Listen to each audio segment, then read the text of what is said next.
Essentially, if we stay in this channel, we're in pretty decent shape to end the year. Like we're going to be most likely between 123 and 166. Gold has lost in about 2 weeks the entire market cap of Bitcoin. The fair value, quote unquote, fair value of this model is around 111,000. So we're just above that. We're at the 53rd quantile. No wonder why everyone is frustrated. You can see that the move has been way muted compared to the previous cycle. Guys, welcome back to another show. It's Wednesday. I'm here with the one and only Plancy. How you doing, buddy? Yeah, doing pretty good. I know, people out there, we just had this like mini move up and then, kind of mini move back down. I think we got up to 115 and a half and then we're back down to like 113. So yeah, personally, I'm doing great as a long-term investor. I'm fine, but I can assume that a lot of people are getting frustrated or tired or, I even saw a few posts about it. People saying, I'm tired of this shit, right? Because they as the price dumps, they're because what they're referencing is this like jerk up, jerk down, jerk up, jerk down. But we're just in a range. Like we're just kind of hanging out. Like it's to play with everyone's emotions, right? I mean, it's not necessarily like I'm not saying it's coordinated. I'm saying more so these patterns play with people's emotions, right? And the pattern being we get some big buyers and we have someone sell into it, right? That's just what it is. Yeah, we're kind of in I call it Bitcoin purgatory right now. We're just waiting, right? So something to happen. Yeah. How are you doing though? How's everything with you? I'm doing great. Like you said, I'm a little bit disappointed on the market, but it is what it is. You can see here, I have my charts ready. It feels like we are hovering around kind of old school, all-time high. We are in this box here, still in that channel we highlighted last week. So like you said, people are annoyed. Maybe everyone was expecting October to be October and it didn't happen yet so far. As you can see, fear and greed is still 51. Interesting because like you mentioned, we've seen a little pump. So it's interesting to see that we are now neutral. But as you can see here, last week was extreme fear. Yeah, I mean, I do notice quite a sentiment shift when we drop below. I mean, I don't know if it's 110-ish. It's kind of like a psychological level. Like people, I personally could even say myself, like I don't typically get that affected by the price action, but just to see Bitcoin below 110 versus above 110, I don't know, it's some sort of a psychological thing. Maybe it's just me, but I think once Bitcoin goes below 110, people start thinking, oh shoot, are we going back below 100? Or, they start to just like seeing the digits the way they are. They're like, okay, is this kind of a bleed or are we going to go below 100? And then above 110, it's kind of like a comfortable gap between 100. And it just psychologically, it's like, okay, all-time high is somewhat within striking distance. We can, move up a few K in a day. It's so something around that like shift. And it's also, we'll talk about it later, but yeah, the short-term relative cost basis, we're kind of in this zone, but we'll see it on some of the charts. Like there's nothing's changed. I know like week to week here, like there's obviously things that are shifting, but a lot of the overall themes are just the same. Like there's nothing that's like dramatically changed about any of the structure. Even if you look at it TA wise, I notice a lot of people are posting about the 50-week being support this cycle, which is very similar to what I've been showing, which is the 365-day SMA. Like they're pretty much the same, right? There's some minor differences, but essentially, yeah, this cycle that has kind of shown support. But let's focus on this channel for now. This channel is interesting because we are kind of in the bottom of the channel currently, right? That would suggest like and this goes back 3 years. This is why I think this channel is pretty interesting because this one has just been this like institutional bid channel, whatever you want to call it. Yeah, interesting to me is this rejection in the middle of the channel there. This is not perfect to the dot, but you can see there's been a rejection in the middle of the channel there and it led us to another retest of the bottom of the channel. So this is the end of the year. What's going to happen in between? This is going to be even if we yeah, that's interesting because you can look at it different ways. You can say, okay, can we get to the middle of the channel by the end of the year? Obviously getting to the top of the channel by the beginning of the year, but the end of the year would be a crazy move. I mean, that would get us to, what's that top channel at? About 220,000. That's like the most bullish scenario then to end the year. That'd be insane move. That'd be basically be our parabola. We most likely that'd be the end of the cycle if that happened. But middle of the channel, that gets us to what, 175? But more than anything, we just got to hold the bottom of the channel at this point. Exactly. Beggars can't be choosers at this point. I mean, we'll take the bottom of the channel holding. I'd like to see us obviously go to the middle of the channel by the end of the year, but we'll see. Those are not like 100%, but they give us Yeah, a range. it's a 3-year pattern. It gives us a bit of a range there, so I like it. Okay, so I mean that's yeah. Essentially, if we stay in this channel, we're in pretty decent shape to end the year. Like we're going to be most likely between 123 and 166, decent range to close out the year. And we still have November. I mean, October's been a snooze fest so far. Hey guys, I've got some exciting news. November 13 and 14, I will be attending the Bitcoin conference in Amsterdam. If you are coming, please stop by, say hello, let's connect in real life. In the description box, you'll find a 10% coupon. Grab it and get your ticket before it's too late. By the way, if you find my content any valuable, it would mean a lot if you could subscribe to the channel and slap the like button to support my journey. Thank you.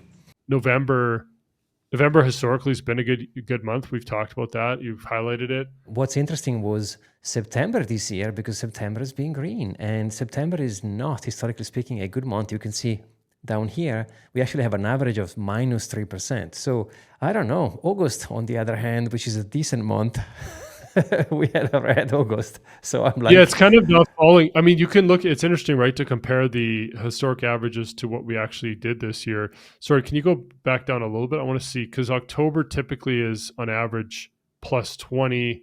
Yeah, plus 20 has been the average for October, and yep, we're minus. So that's yeah, a huge difference. And then, yeah, people were saying like September's, so bad, but September, like you said, was green.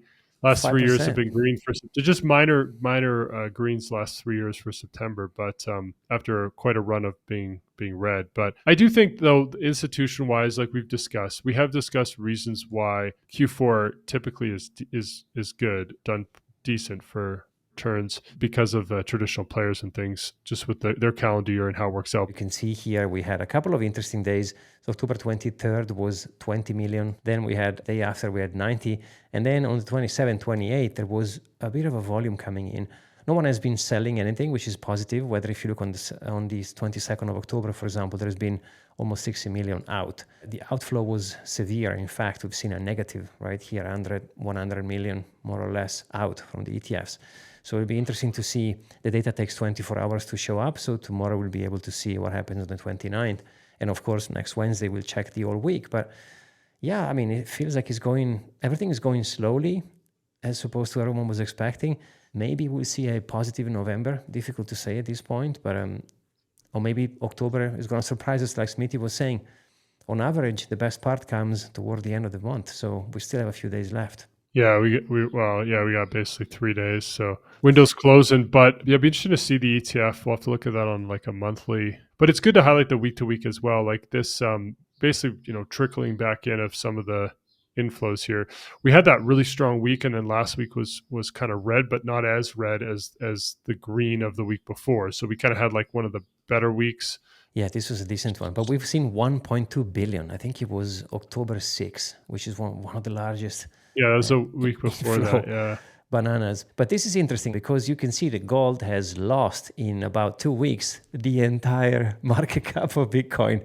See, gold was at 30 trillion, right? And now it's back to 28.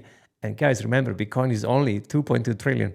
Bananas. Yeah, that is crazy to think about, right? And it just shows where Bitcoin's at. Like Bitcoin's in this interesting window where market cap wise, where it's big enough that it demands to be taken seriously, but it's still order of magnitude away from the really big global store of value gold. So it's got that in theory it should be more volatile. This cycle has been lower volatility, but it has more room obviously to grow. And there's just so much. I mean, these trillions, when people see like trillions, like, whoa, that's already such a big number, 2 trillion. You got to compare that to the total money in the world and the total assets in the world. And it seems like a big number, but it's really so small compared to when you reference it compared to these other asset classes globally, right? I mean, just the fact that there's companies that are still bigger than Bitcoin. Bitcoin is a global store of value and has a lot of properties, right? But it's a global settlement network. There's just a lot of ways you can look at Bitcoin and its value proposition. Just the market cap, right? The total addressable market is another way to look at it, right?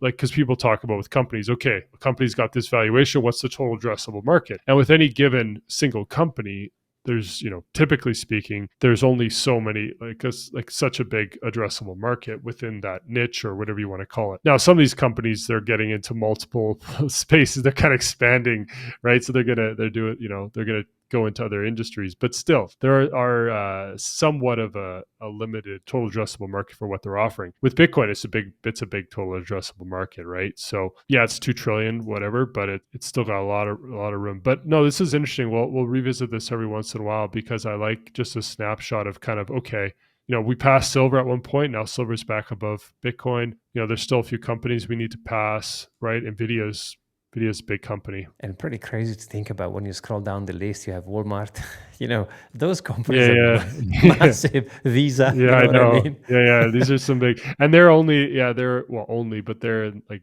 less than a trillion. But yeah, it MasterCard. just shows the network effects too, right? Like, because these are big brands, these are global names. So Bitcoin, brand wise, right? It's interesting because it does have a significant network effect just in and of itself with the name, right? Bitcoin. I wonder what percentage of the world at this point has heard the name Bitcoin. There's a huge amount of people, obviously, that don't own any, but they've heard of it, right? It's like it's a step closer. They've at least heard it mentioned, or they've heard it mentioned multiple times. And typically speaking, it's like with brands, right? Like they say with advertising brands, you need to see it a certain amount of times before it seeps into your subconscious, and then in various ways you might end up having some. Another interesting one is going back to Credit to Bitcoin Magazine Pro, Matt, a fantastic chart here. You can see that the line in dark shows where we are now. And apparently, according to the halving, this has been the longest cycle ever, because by now, measuring from the halving, in every cycle, you can see Bitcoin would have peaked already, right? So interesting to see how this is going to play, because we only have a few months left before we are extending, assuming that we haven't peaked yet, right? Because that could be one option. One option could be to say, well, 126 was the top, which I strongly disagree, but time will tell. So this is showing that we could indeed extend the cycles. I don't know how you feel about it. No wonder why everyone is frustrated. You can see that the move has been way muted compared to the previous cycles, right? Yeah, it's a good snapshot of the cycles because on the right there they have percentage, right? So it's all based on the percentage returns. You just see how insane. I guess that was 2013 in the orange there, right? You can see how insane those returns were. 2011 is I guess the red one. The orange is 2011 to 2015. Yeah. Then you have 2015 to 2018 in blue, and then you have 2018 to 2022 in purple. And then in black or gray, we have 2022 to date, basically. You're pretty much counting from zero. So that's the returns Yeah, were just exactly. absurd because you're basically going from nothing to something. But even the orange, that one, that was just crazy. We'll start to see more of these types of comparisons, right? Because we like to compare these cycles. People like to compare the cycles. Okay, the length. Okay, at this point, this happened. Yeah, I think we'll just see kind of more and more of this, people posting this kind of stuff saying, oh, this has never happened before. Just like we saw, okay, we went below the previous all-time high when we went to 16K. Everyone was saying, well, 2017, the peak was 20,000. We can't go below 20. It's never happened before. Well, we went to Boom. 16. It happened, right? Bitcoin's still Yeah. fine. It didn't like break Bitcoin. We just had a crazy capitulation from the Black Swans, the FTX, the Luna stuff, and we went below 20,000. And so Bitcoin did what people didn't expect, right? It kind of went against what the crowd thought would happen. Okay, we can't go below a previous all-time high. And then we had an all-time high before the halving. That never happened before. Like, oh shoot, okay, we had an all-time high before the halving. That broke, kind of that pattern, even though it's only a few data points, right? Again, why if we have a longer extended cycle, everyone's saying, well, not everyone, but a good amount of people, at least half the people are saying, well, we can't, extend more than 4 years. That's the cycle. Well, we'll see. I mean, that's been the pattern. I'm not, obviously, I'm mostly agnostic. I would say I'm more in the camp of extended cycle. I don't mind saying that at this point. I think I have said that on various recent calls we've done, but I'm still, it's still clear that both could happen. I mean, if we did follow a 4 year pattern, I wouldn't be like shocked, like, oh, how did that happen? I mean, there's still a decent probability of that, but I just think there's a higher probability we extend. That's kind of where I'm at. Yeah, we'll see. If we put an all-time high before now and the end of the year, then yeah, longest cycle ever. And or a big Yeah. correction, right? That will do too. Like if we do drop 40%, well, then that means that 126 was the top, and whatever we Yeah. drop into was the bottom. Yeah.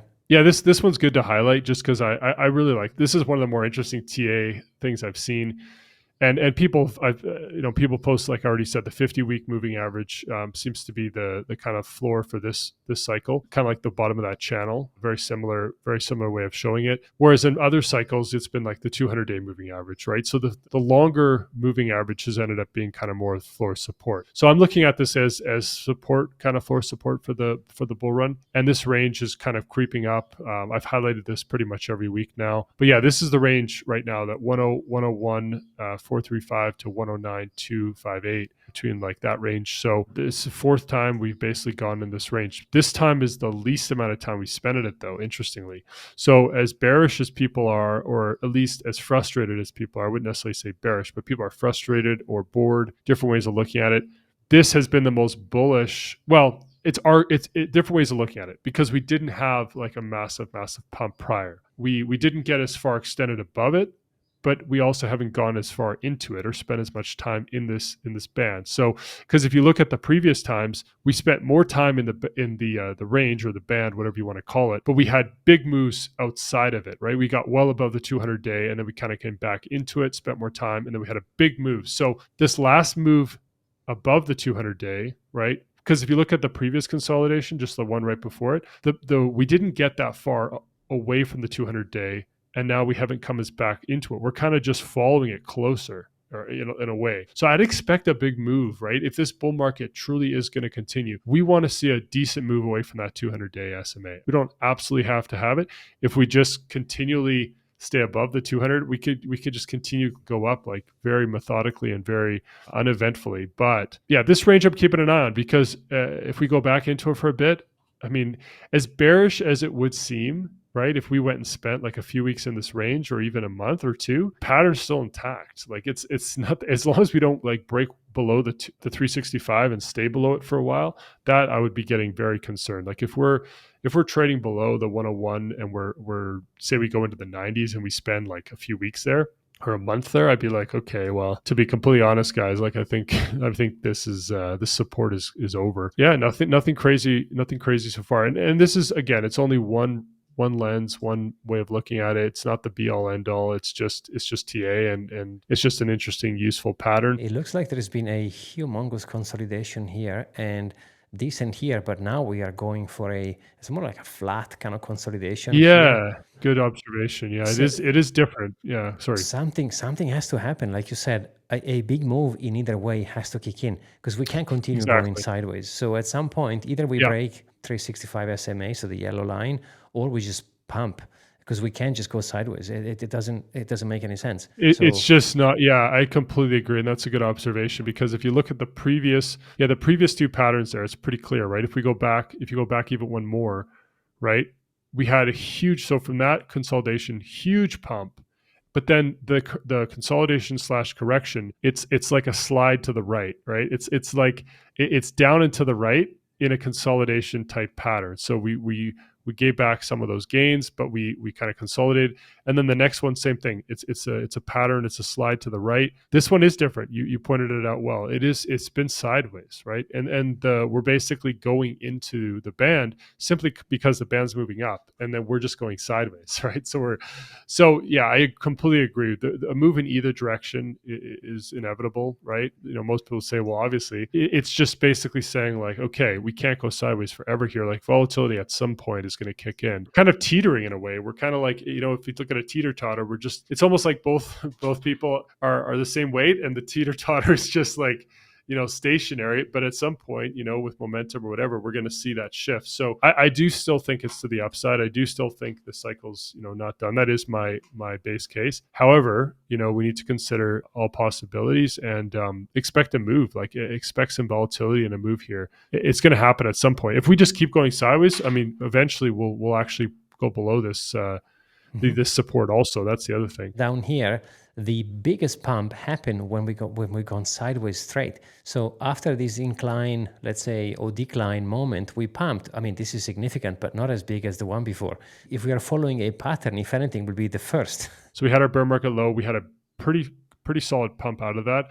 And then, yeah, we did go sideways there for actually a decent amount of time, right? Even though there was decent volatility, it was kind of a sideways pattern. And then we had that huge rally. Yeah, we're going to keep kind of an eye on this. I mean, we're above the 200-day at this point. I do think that matters. Like a 200-day SMA is, we've discussed this, but it is a commonly watched bull bear signal, and it's crazy to have this amount of bearish sentiment given we're above the 200-day SMA. But I can get it. I get it. People are tired, and a lot of it is also comparing, right? Because I think people in Bitcoin, they're in it because not, well, people are in it for various reasons, right? Obviously, but I think a lot of people, they're looking at like, okay, I could have been in gold or something, right? So it's like if gold hadn't performed as well as it had the last couple of years, because it's just human nature, like fear of missing out, right? FOMO. So people are, fear of missing out, even though Bitcoin's gone from 16 to its current levels. It's more about what have you done for me lately, right? Not what have you done for me over the last 3 years. What have you done for me over the last year? That's the thing, right? It's like, Yeah, the what have you done goldfish for me lately? memory. Yeah, like exactly. Yeah, exactly. Yeah, people want it like the last year or 2 years, you could say, mostly the last year. But yeah, this is another noteworthy moving average we've discussed on the show previous weeks. Short-term holder cost basis. It is an important cost basis. It's essentially a weighted moving average of the last 155 days. Unlike TA, and I've talked about this, I'll keep it brief. But unlike TA, which is just basically looking at the moving averages of every single day being treated equal at the close. The interesting thing about on-chain data is you're able to actually weight. So if there's more purchases at a certain day or a certain level, those coins actually have higher weighting or that higher weights into the cost basis. But this is the short-term holder cost basis of the last 155 days. And so it's 113. We've been above it, we've been below it, but we're pretty much at it right now over the last 24 hours. So, and then the bottom, what we have on the bottom there is basically looking at the last 30-day change, right? So it's kind of the net percentage change over the last 30 days. Yeah, over the last and this is showing like the growth or the decline of the short-term holder cost basis. So we'd like to see that on the 30-day change stay above 0%. So be in the positive, right? And it's not to say it can't go negative. Like we did have two little dip-ins below that or actually three since the 16 lows. We had like kind of brief times we went below this, but we're not below right now. We're actually, because it's it's a 30-day kind of moving average of the change. We're still actually positive over the last 30 days. So that means that short-term holder cost basis is kind of slowly growing, and we want to stay above it, and we want to see it growing. That's ultimately the two things we'd like to see in a bull run. The takeaway here is simply we're kind of at that level. We're finding decent support right now at it. We've gone below it. It's not the end of the world if we go below it. We've gone below it a few times this cycle, but we don't want to see us go too far below it, because as we go further and further below it, that causes capitulation from those short-term holders, because by definition they're typically weaker hands on aggregate, right, than the longer-term holders, because they're newer. They're more trading, potentially more trade-minded, or just new, and they can capitulate easier. So it's important not to get too far below that line. If we do, then that can definitely signal potentially a bear market. And then we don't want to get too far above it either, because then short-term holders are also more likely to take profits. Just like they're more likely to capitulate, they're more reactive sellers, right, in either direction. And so the healthiest thing is to kind of be above it. As close to the line as possible, right? The further you get above it, the odds of selling increase, and then the further you get below it, the odds of selling increase. It goes both ways. Yeah. So this is just an update on the Quantile model. We'll be showing this, most likely on a weekly basis. It's a very long-term model, right? So it's a conviction model. We've discussed it. It is all completely math-based. There's no hopium in this model at all. It's just completely based on the math, and it does update. And so as it's updating, the regressions are always looking at all the data we have, and it's hourly data. And so as that data comes in, it will kind of look at these patterns, but they haven't really changed. Nothing's dramatically changed here. The fair value, quote unquote, fair value of this model is around 111,000. So we're just above that. We're at the 53rd quantile. Right. So there's it's 0 to 100. What that means, like with quantiles, is so with 53, we've actually been below this point. And it's all relative, right? It's comparing all the cycles and all the data and kind of our relative position within the data set. And it factors in decay, it factors in different things. Decay being kind of this natural exponential, it's called a stretched exponential decay, but it's a pattern of you could call it diminishing returns or diminishing volatility over time, which is just the mathematical pattern. It's not none of this is my opinion. That's the good thing about this, is because humans can have opinions that we can be right or wrong. But I like this because it's strictly math based. My opinions are removed. And so if someone wants to argue with the decay idea, well, that is the best fit of the math. That's the statistics. There's nothing really you can argue with. These are the best fitting patterns for Bitcoin, and so we just observe them and we just calculate them. So, but 53% of the time we've been below this point, and 47% of the time we've been above this point. So we're just in the middle. We're essentially in the middle. We've gone, we over the last couple of weeks we were a little bit below, gone to the 47th quantile, and then we're a little bit above now. So, and then if you look at it, just for anyone that's new to this, just to quickly hit on it. So the first column in the grid is today, right? So it's October 29th. So the very top quantile, which is 99.9 quantile, that's 248 right now. So if we were at 248 today, we'd be at the very top of the distribution of kind of possibilities. This is showing the range of probable outcomes, or where we can be on any given point based on all the historic data. And it's a pretty big range for Bitcoin because Bitcoin has been so volatile. So if someone says, well, that's a big range, that's just what the data shows as a possibility because of Bitcoin's volatility historically. If Bitcoin wasn't as historically volatile, these ranges wouldn't be as big. But we have to show the full range of possibilities, and that's why the ranges are what they are. But you also have to look at multiple years into the future. So if we look at the 1 year into the future or up to 5 years into the future, right? I show the 1, 3, and 5. Those bands are somewhat narrowing, right? They're somewhat narrowing over time because that's the pattern. And also, it is still very meaningful because it's not saying like this doesn't say, and I think we're just missing the first quantile. Yeah, so that gives you the full range. So essentially it's saying right now, as of today, 51,000 is kind of the very, very bottom, right? You could say for this pattern. So we wouldn't expect us to go below 50,000 at this point. So, gone are the days of buying at 10, 20, 30K. This model, and this is 15 years of data. So this model is, pointing out that, okay, the odds of going back to those levels are pretty much gone. But then, 3-5 years from now, those levels are well above. Those levels are at where everyone wants to be, today, basically. But I'm really happy we're going to view and check this chart every single week. So guys, remember that we are here every Wednesday. So the Quantile is going to be a big part of our conversation. And like you said, there's no hype here, it's just data. And I love the targets, right? Because if you think about where we are now, at some point, like we said, something has to happen, right? We either have to go, I know it sounds funny, but we either have to go up or we have to go down, but we can't continue sideways for much longer. The sideways is a form of pain. That pain will eventually lead to capitulation, right? There's a percentage of the market or percentage of people holding Bitcoin that was just sideways for continuous sideways. Like it will eventually cause capitulation. So as long as we're making meaningful grinding up, that pain is reduced enough so that we'll be okay.